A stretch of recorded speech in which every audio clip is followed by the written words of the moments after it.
Welcome to Stuff You Should Know, a production of iHeartRadio.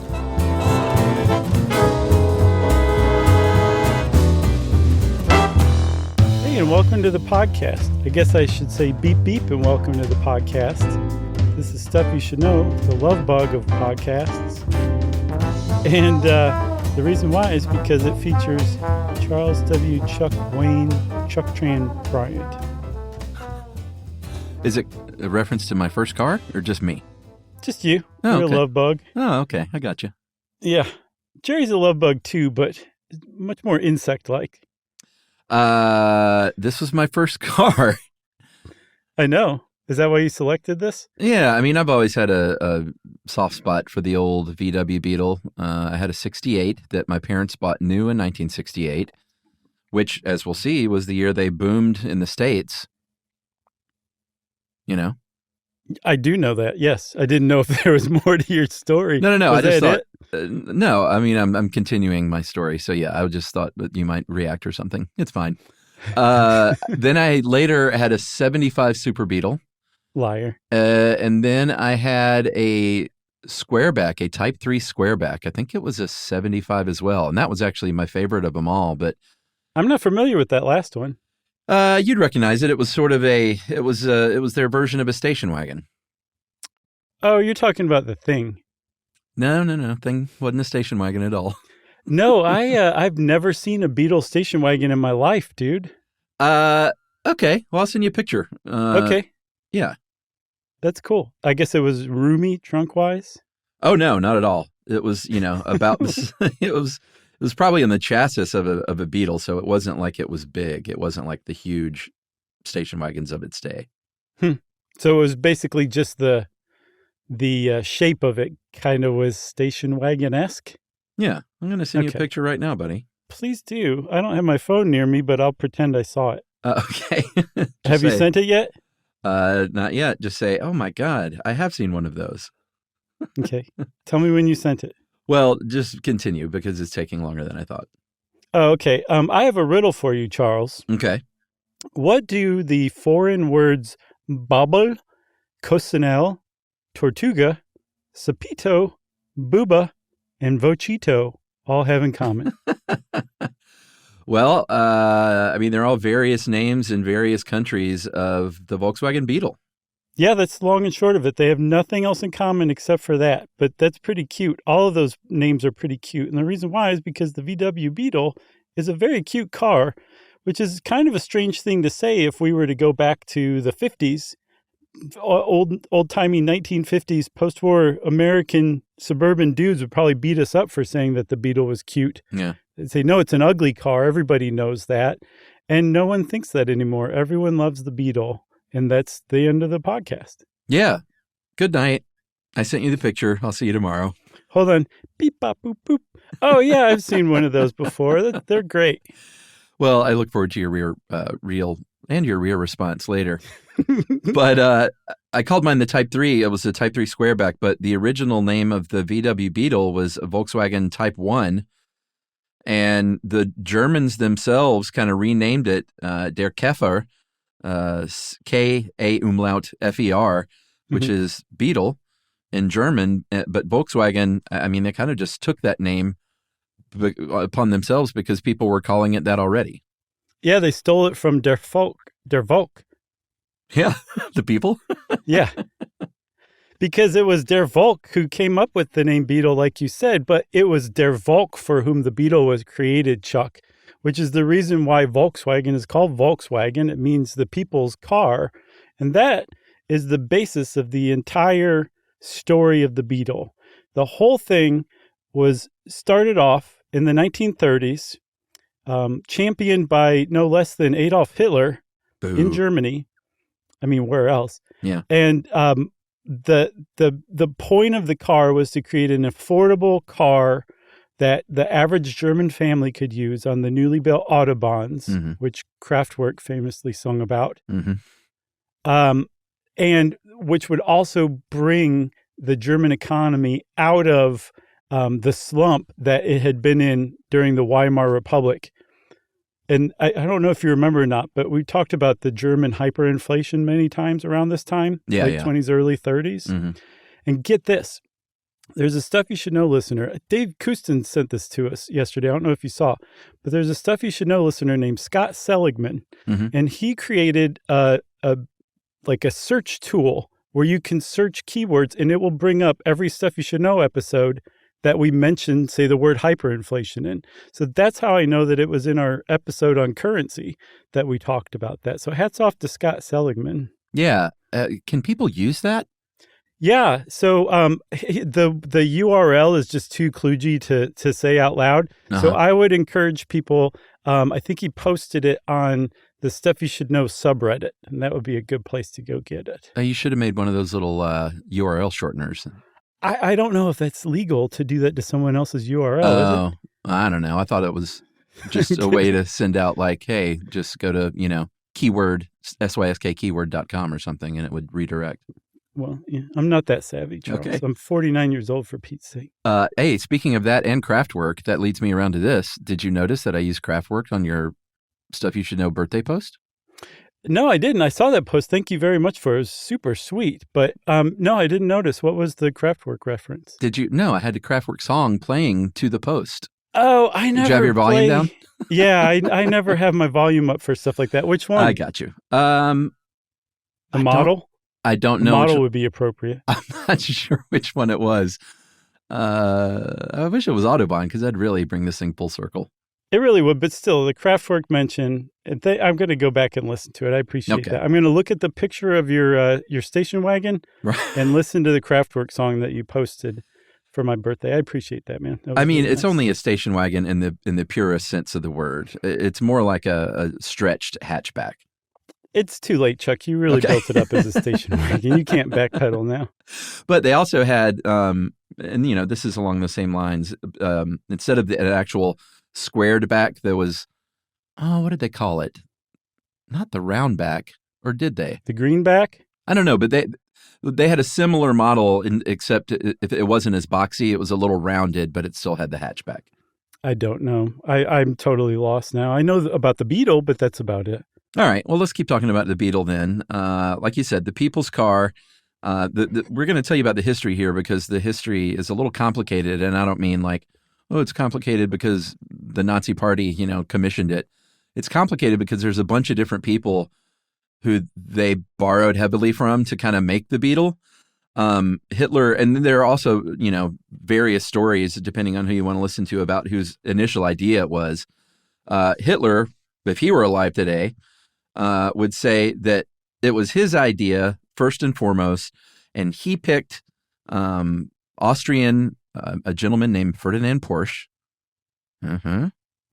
Porsche, to design the first Volkswagen.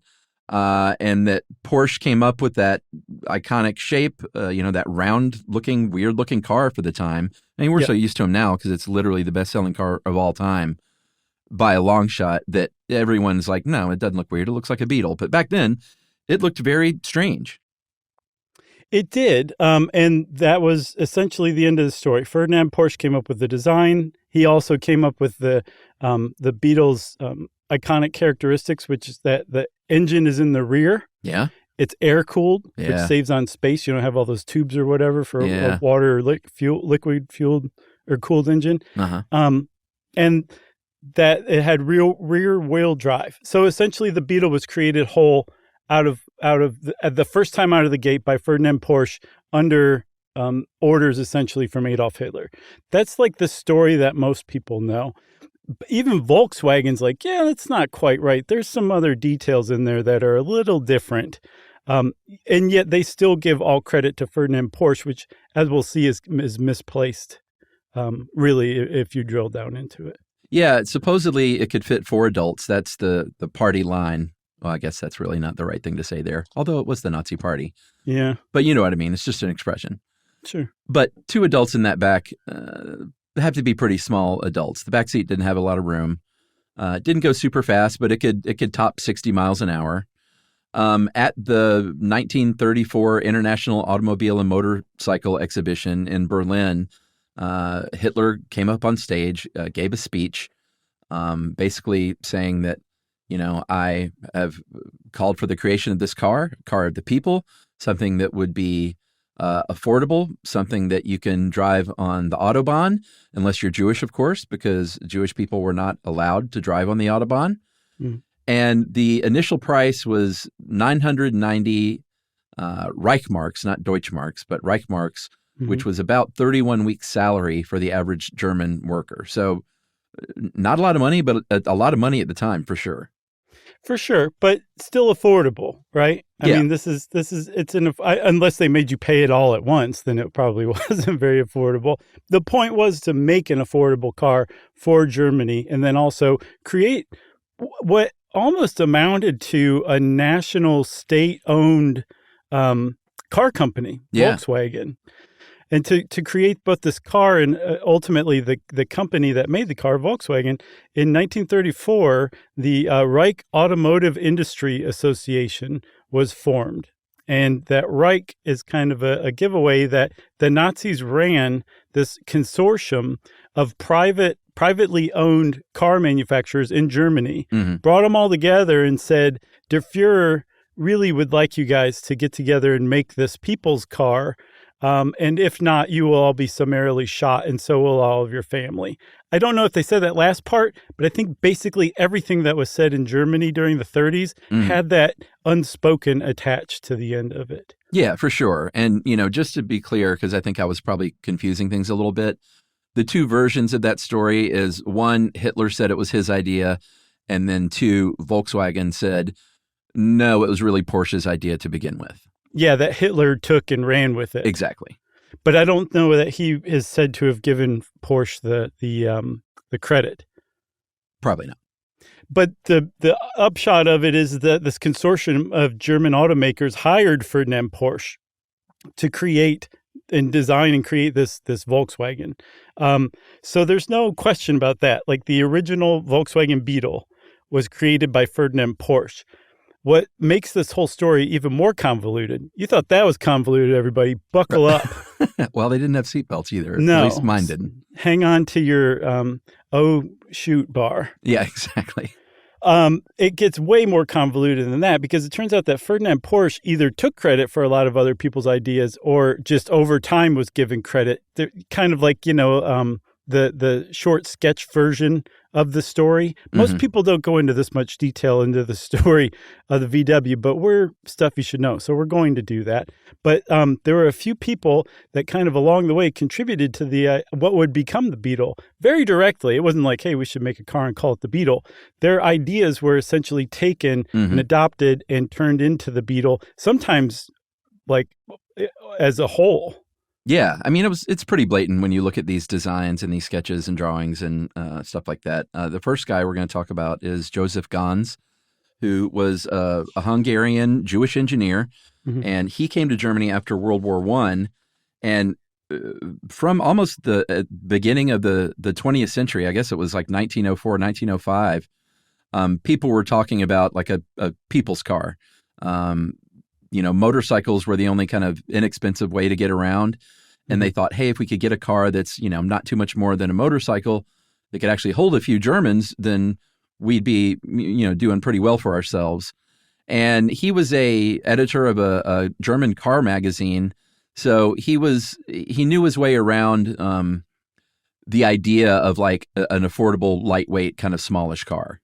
Well, yeah, he also used that position to promote and try to drum up support for the idea of a German people's car in the pages of that magazine, too, which I think was Car und Driver. He even went so far as to design a prototype that he actually called the Maykoffer, the May Beetle. Yeah. This is 1931. This is long before the Beetle was even called the Beetle popularly. And there was another car called the Standard Superior. Did you see a picture of one of those? Yeah, I mean, it looks like a Volkswagen Beetle. Exactly. And so apparently that was based on one of Joseph Ganz's patents. So this guy definitely had a lot of contribution to the development of the Beetle. And we're talking, 1931, the Standard Superior was built in 1933. The Beetle started to be built in, I think, 1934, 35, 36. So this is like, it's not like the Ferdinand Porsche was totally unaware of the Standard Superior. It was a car you could buy in Germany at the time. So you might say, well, why was Joseph Gans not credited for this? Why wasn't he hired instead of Ferdinand Porsche? Well, he was Jewish, and he was arrested by the Gestapo before the Volkswagen Beetle was ever created, but right before it. So it was very easy for Ferdinand Porsche to be like, Joseph who? These are my ideas. Yeah, exactly. He was arrested in 33 and fled the country in 34, and that was kind of it. He never got any kind of compensation or anything, or any recognition either. Even except for, us and other people on the internet, I guess. Sure. And that's what counts, right? Yeah. The second guy we're going to talk about, another Hungarian engineer. I don't know what the little accents mean as far as pronunciation goes in Hungarian, but I'm just going to say Bela Barinyi. Okay. Good enough? Sure. All right. So he also wanted to build like a people's car, sort of a small, inexpensive thing. This was like, he was a kid. He was a teenager in the mid 1920s, right, when he came up with an idea for a rear wheel drive, rear engine, air cooled engine. Uh-huh. And if you look at the sketch that he set out in 1925, and this is just 8 years before the Standard Superior even, this thing looks a lot like a Volkswagen Beetle. Oh, yeah. The chassis is exactly the same, essentially. And then even the body, he drew like a side view of the car, and it's a Beetle. I mean, like he's creating this in 1925, like you said, as an 18-year-old. And this one is so irrefutable that in the 50s, he apparently sued Volkswagen, and they said, okay, from now on, we will refer to you as the intellectual father of the Beetle, because you definitely laid down all the stuff that later became the Beetle, even though you weren't given credit at the time. Yeah. And he was like, does a check come along with that title? And they said 9. Yeah, they probably did. It's interesting, though, if you look at the I'm getting confused now. I think the Standard Superior is the one that looked like a Beetle, except the front end had a little kind of squared off center. I'm not sure about the front end and all the squared off business, but I do know that the lines were more right angled rather than rounded. But I think that's the one I was thinking of. Like what it looks like actually is VW Beetles are have always been highly modifiable as far as people making them look, and as we'll see later, like dune buggies or like this or that. Mm-hmm. And one of the I never really liked them that much, but one of the kind of fun things you could do with the Beetle was put a little squared front end on it instead of that big rounded scoop. A square front like a Model T Ford. Huh. And that was something that people would do to modify their Beetles, and it looks a lot like the Standard Superior that way. Oh, like the hood? Yeah. Turning that? Yeah, okay, I gotcha. I'm not up with the jargon and the lingo here. Like front end? I know hood, yeah. Okay, yeah. I don't know this front and end thing. Yeah. That's where the boot is. I think the Standard Superior did have a squared off hood, as the way people call it. I'm a front ender. My bad. And then there was one other guy, too, who was Austrian. His name was Erwin Komenda. And he's the one who actually filed the patent for the body that became the Beetle. This wasn't like he drew something along the way. He was working for Porsche. Porsche produced this design for this car, and the guy who actually drew the design and patented what the car ultimately looked like was a different guy. Yet, if you just listen to all the stories, essentially it was Porsche, Hitler. Yeah. Over time, VW would try to get away from that story a little bit, but it would come back to them. They had to finally kind of deal with it head on, as we'll see.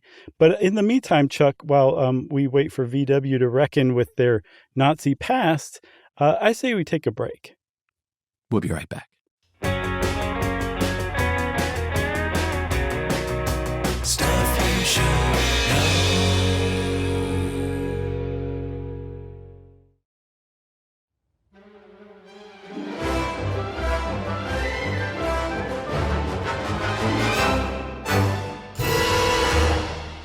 All right. Earlier you said it was 35, 36 or so. It was in fact 35 when they delivered the first prototype.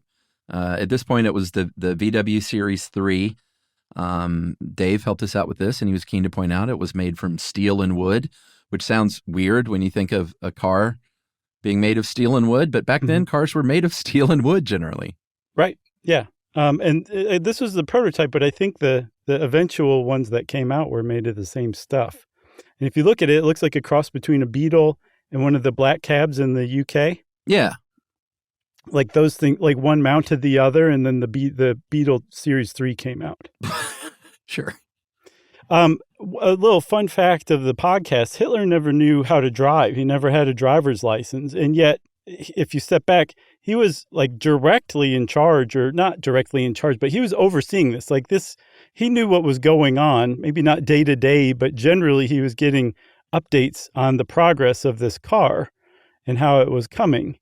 Like this was not like he said something at an auto show once, and then from that point on, it was kind of taken over. Like he had like some sort of hand in it, which is just crazy if you think about it. Because I remember being a teenager and hearing like, man, like the Volkswagen, it was like a Nazi car, the Beetle was, or something. Yeah, and I was that teenager who owned it at the time, so it was a little bit. Okay, yeah. All right. I was the one throwing eggs at your car as you drove past. Okay.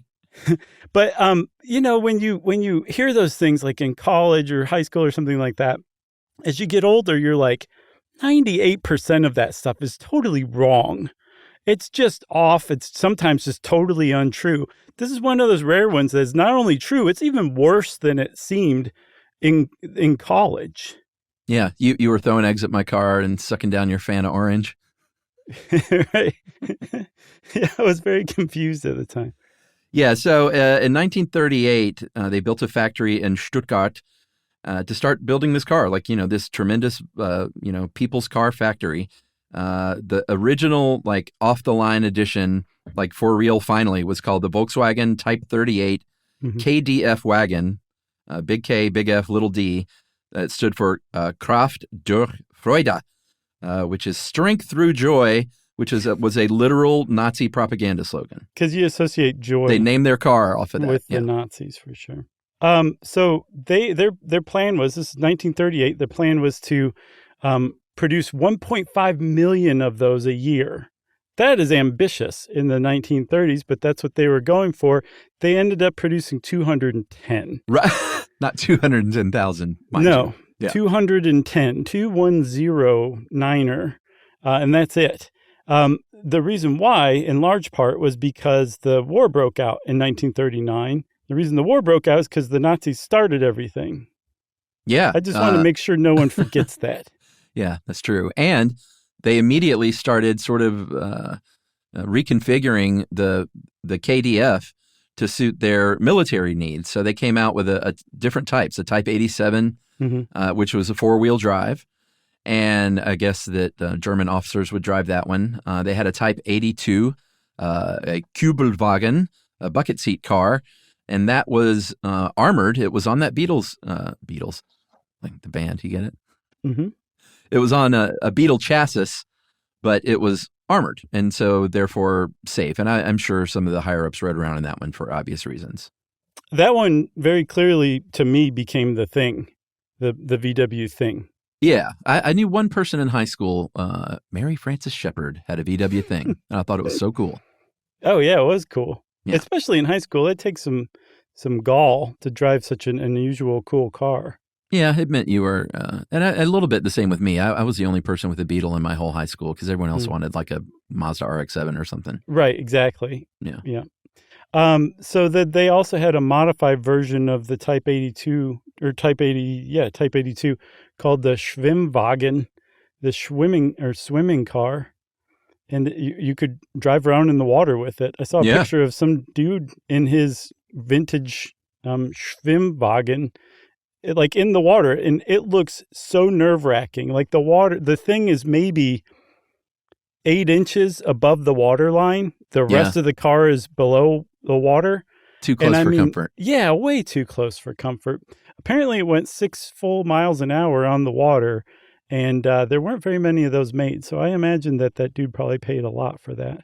Yeah, probably so. And I don't know if you can, I doubt if you can still find one of these, but they had during the war, they had some gas shortages, some fuel shortages. So they developed a wood-burning conversion kit for that Kübelwagen. So the bucket seat car, and I'm sure you looked up pictures of this thing. Mm-hmm. It had a little, round hatch in the front of the car. What do you call that? The hood?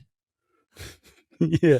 And you would open up that hatch like a wood burning stove and put wood in there to power this thing. That's how you remember it's called a hood. That's where you put the wood. Right. That's right. That was their slogan. And that would power the car not through combustion, but through pyrolysis, where the wood was gasified, and then those gases would be transferred to the pistons to make them go up and down, and then make the wheels on the bus go round and round.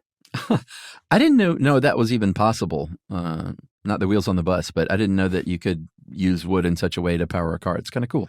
Yeah, and it did work, but it didn't work very well. And to answer your question, I read some article on it, and the people said that as far as anyone knows, none of those survive. So you would not be able to find one of those. Yeah, sadly. So in the end, while they were pumping these things out, what they would use was forced labor. They had, and this is another horrifying fact of the show, there were 4 literal concentration camps and 8 forced labor camps on the grounds of the Volkswagen factory complex. And that's just like, not only was it a Nazi car, like they were exploiting labor to make them. Yeah, and it gets even worse because Ferdinand Porsche specifically asked for forced labor to be assigned to build the Volkswagens because he wanted to keep costs down. Yeah. So you put all this together, Hitler's directly involved in the creation and manufacture of this car. They use slave labor in concentration camps built into the automotive factory complex. And the reason that they're using slave labor is because the chief designer, Ferdinand Porsche, asked for slave labor. VW eventually had to face this. As the world kind of continued on, people were like, guys, we have to talk about this because this is not okay to just ignore. Yeah, I mean, you wonder, could they literally arrest Ferdinand Porsche for this? He was held by French authorities at one point, but he was not convicted of a crime. But in the 90s, I think it was the early 90s, Volkswagen started a couple of different payouts. They paid 12 million German marks, Deutschmarks, which is about 63 million bucks today, to some of the survivors who were those forced laborers from that factory. Mm-hmm. And then about 8 years later in 99, Porsche actually set up a fund even. They were like, yeah, Volkswagen's taking all the heat on this, but it was really our guy. So maybe we should pony up some dough. So they ponied up 5 million euros, about 10 million bucks today to compensate some of those same laborers. Yeah. So remember, they only produced 210 of what became the Beetle, the Type 38. Is that correct? Yeah, I think that was it. Or the Series 3, one of the two. They only produced 210 of those before the war. During the war, they changed the whole VW factory to a defense vehicle factory. And then after the war, when they started to get back to business, it was under oversight from the British authorities. So it actually, in a really weird way, was the Brits who first fully realized Hitler's vision for a people's car for Germany. Yeah, it was in their occupation zone, so it was kind of theirs, I guess. They renamed the factory to the Wolfsburg Motor Works because of the Wolfsburg Castle that was close by. And that I don't know if you would recognize it. Depends on how much you've been in these old Beetles and Volkswagens. But a lot of them later on would be the Wolfsburg edition if they had a special edition of a Golf or something. Even I know about that. Okay. All right, good. But they would have that little symbol, this little castle with a wolf there on the center of the steering wheel, just sort of an iconic logo. I haven't seen that. Yeah, you might recognize it. Maybe. Is it on the hood? I don't know what that is. So with the Brits, they made 20,000 of those things, 20,000 essentially Beetles in 1946 alone, but all of them were to be used by Allied occupation forces in Germany at the time, right? So they weren't the people's car yet. It wasn't, and I think the Brits ran it from 1945 to 49. In 1949, they finally handed it back over to the West German authorities. And in the interim, I think 1948, they hired the guy who would essentially be who you could truly call the real actual father of the VW Beetle, a guy named Heinz Nordhoff, who took the control of this factory and like ran with it and introduced the Beetle to the world. Yeah, I mean, he really ramped up production. He was a very experienced car maker. He made the car a little better. He, I think, gave it a little more horsepower, but that's not saying much because the Beetle was never known for that. Yeah, it would actually cough sometimes. Right. Yeah.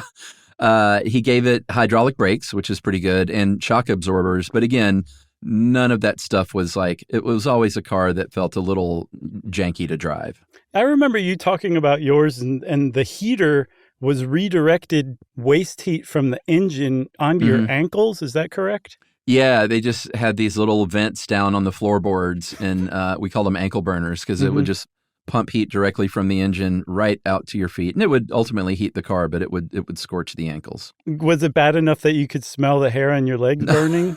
I didn't have hair on my legs then. Okay. But it didn't have AC at all, did it?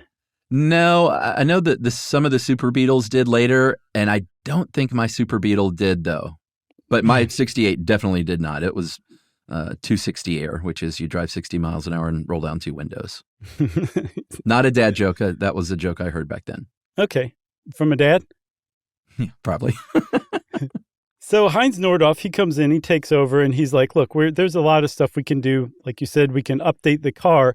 The problem is we can sell 1 million of these in Germany, but German marks are so devalued right now because of the fallout of World War II that we need to get some dollars in here. And the way that you get dollars is start selling them in America.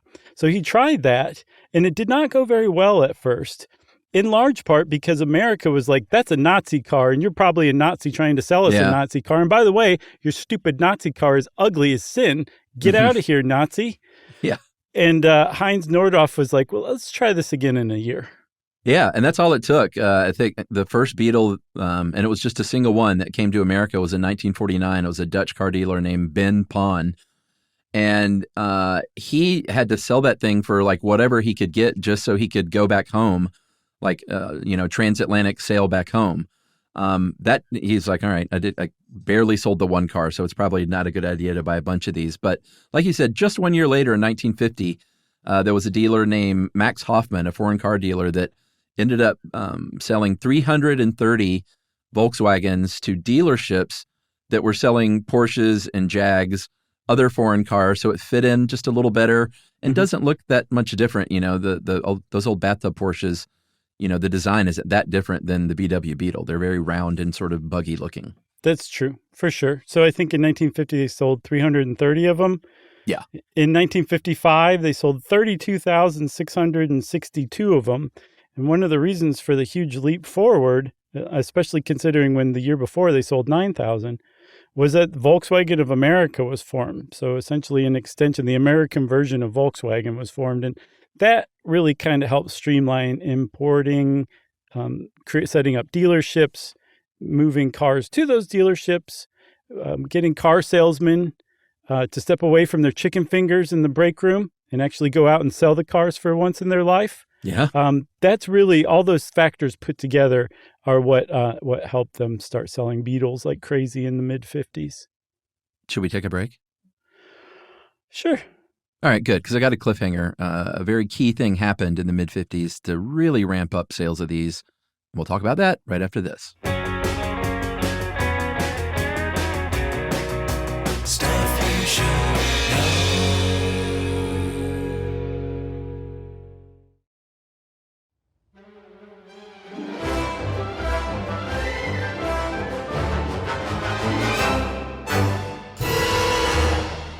So, Chuck, you left everybody hanging. You said that you had a cliffhanger about something that happened in the 50s that really kind of revved the Beetle up into hyperdrive, which I think is a thing. Yeah, and I said mid-50s. It was really 1959, and anyone that has been around the advertising industry or even knows a little bit about it or watched Mad Men knows that there was a series of brilliant ads brought forth by the DDB, almost said insurance agency, ad agency, that I hate to say this, but they leaned into what people didn't like about the Volkswagen and tried to make that a selling point, and they did so to tremendous success. Yeah, it was a real game changer. Yeah, so this, I mean, like everybody in advertising knows about this, and a lot of people outside of advertising know about it because it's just talked about so much. And the reason why, it was a great ad campaign.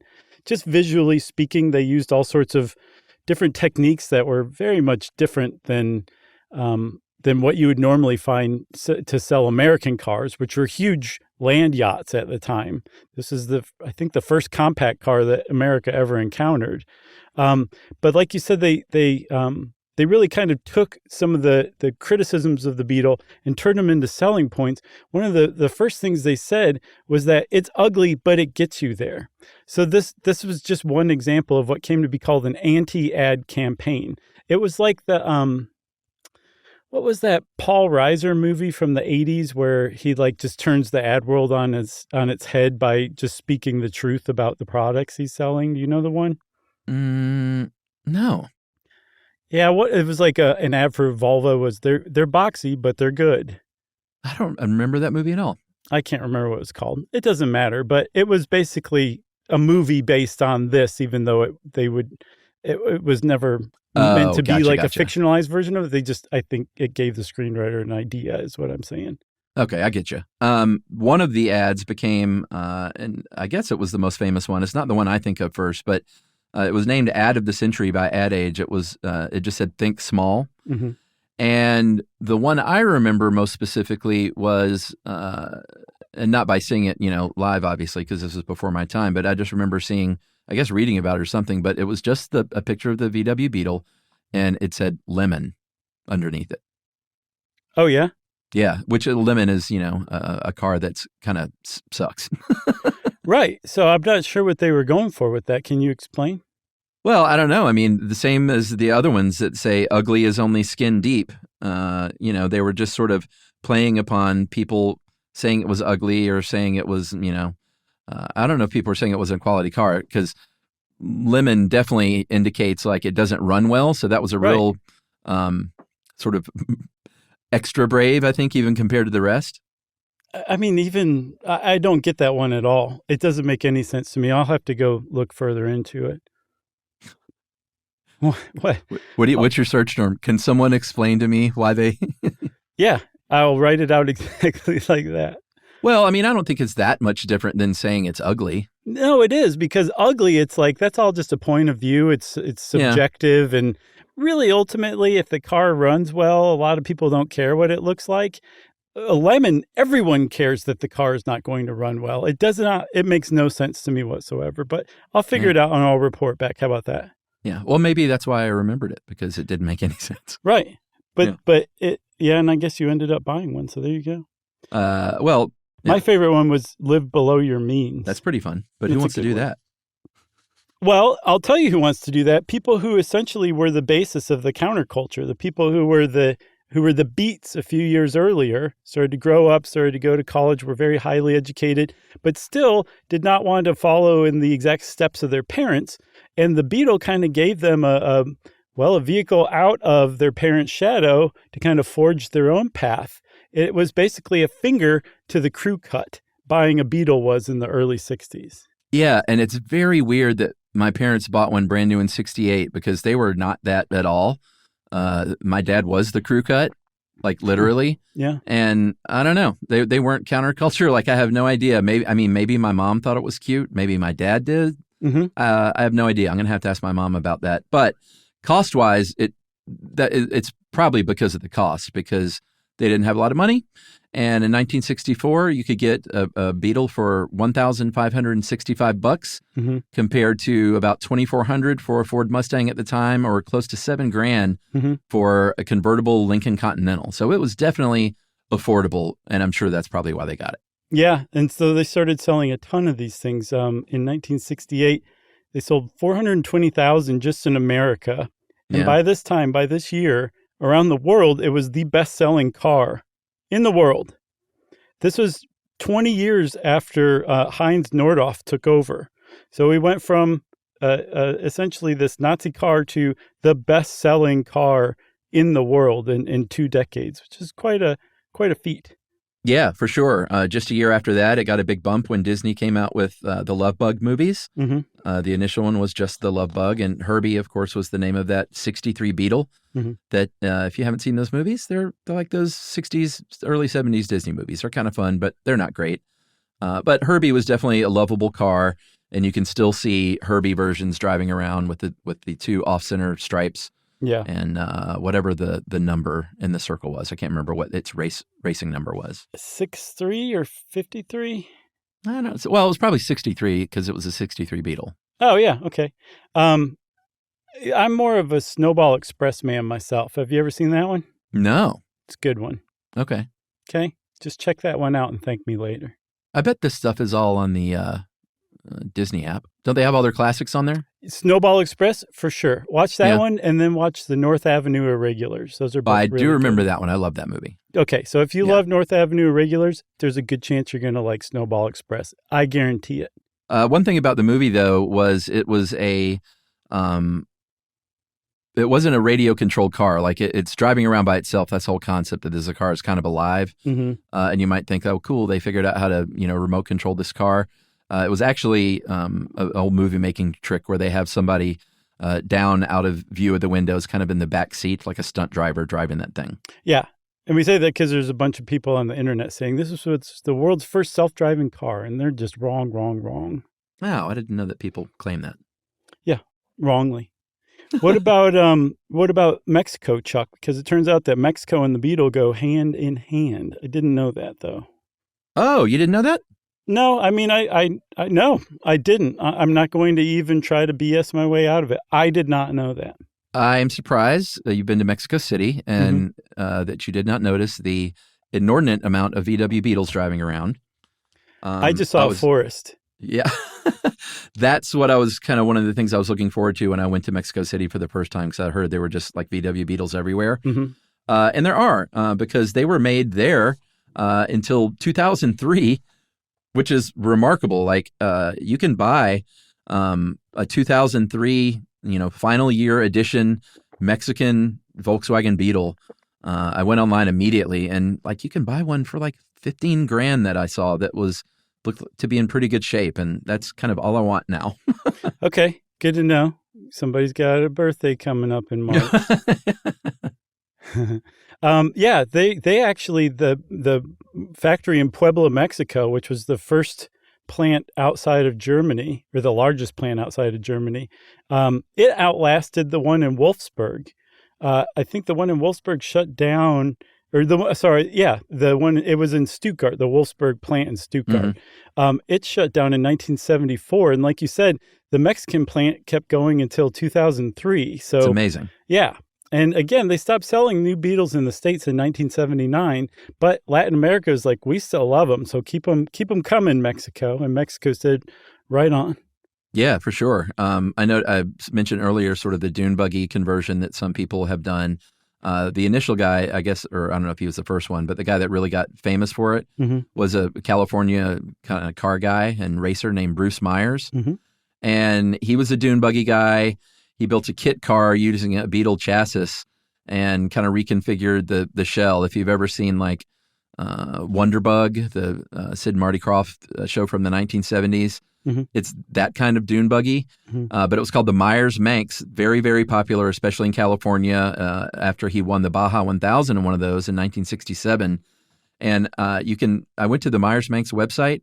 They are building a new one, the first one in decades. It's called the Manx 2.0 EV. Yeah. And it is, did you see this thing? Yeah, I did. They're amazing. Oh, man. I immediately was like, should I put a deposit down on this thing? It's like $500 to put down a deposit. Right. $74,000 starting price. So I immediately was like, oh, I don't think so. I'll just admire them. Right. Yeah. They had another one. I can't remember what it was called, but it was like $125,000 starting or something. These are like dune buggies, electric dune buggies, essentially. And I'm not sure that they go off road. I didn't have that impression. Oh, yeah. Yeah. I mean, I think it's if it's a Manx, it'll do all you want. Okay. Well, that's good. It's got it's because it's so small, it's going to have a limited range, like 125 miles. Mm-hmm. But if you're a listener out there and you end up getting one of these, I will meet you wherever you are in the United States to ride around in it with you. Oh, cool. There you go. Putting out that offer right now. I think we should talk about a few stats, a few records that VW put out. Sure. Well, one thing was that they kept kind of upgrading or updating or tweaking the bug in all sorts of ways. But if you really look at the first bug that came out in the 40s, and you look at the bugs that were produced until 2003, they don't look very different. It's essentially the same car, which is why it's considered the longest selling car of all time. It's the greatest selling of all time. I think they sold 21 million plus Beetles over the production run. But it's like it was essentially the same car. And so they would tweak it and release these limited editions once in a while. One was the sports bug, one was a bicentennial bug, and then there was one that came out in 1977 called the Champagne Edition. And I looked into these and it seemed like maybe that had like a different exclusive paint color, or there was a slight tweak to the trim package or something. The Champagne Edition came with a Coke mirror and a vacuum-shaped metal straw. But other than that, they seemed like just regular Beetles. Yeah, I mean, it was a convertible, but there were other convertibles. I always wanted a convertible too, because, back in those days with the Beetles, it was just like a couple of twists of a knobs, and then you manually just sort of threw it back over your head. Never was able to get a convertible. You're right about the body style never changed. The taillights would change shape a little bit here and there, and that's kind of one of the ways you could tell what year it was. Okay. But other than some sort of headlight, taillight stuff, it was basically the same shape. Even through the Super Beetle, they might have been a slightly different shape. They were a little bit bigger, I think. Yeah. But not much, because I had a Super Beetle, and it's not like it was roomy, Yeah, and you had to be paying attention to probably spot the difference between a Beetle and a Super Beetle unless they were parked next to each other, Yeah, for sure. But VW Beetle owners were and are still very much known for being very into them and sort of knowing that kind of stuff. It's sort of like, it wasn't just a car usually. It was like something that you adored and were into, and you could get parts cheap and, generally work on it yourself, because when you looked at that engine, it looked like it had like 9 or 10 parts total. Right.